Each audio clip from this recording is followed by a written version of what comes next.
بسم الله الرحمن الرحيم هل أتاك حديث الغاشية وجوه يومئذ خاشعة عاملة ناصبة تصلى نارا حامية تسقى من عين آنية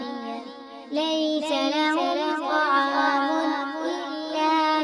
من ضريع لا يسمن ولا يغني من جوع وجوه يومئذ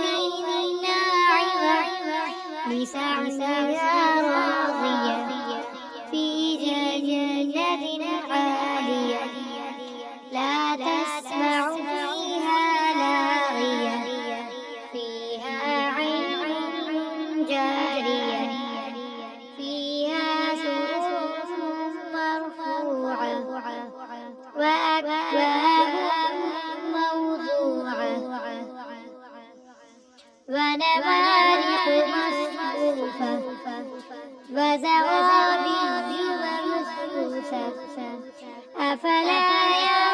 ينظرون إلى الإبل كيف خلقت وإلى السماء كيف رفعت وإلى الجبال كيف نصبت وإلى الأرض كيف سطحت فذكر إنما أنت مذكر لست عليهم بمسيطر إلا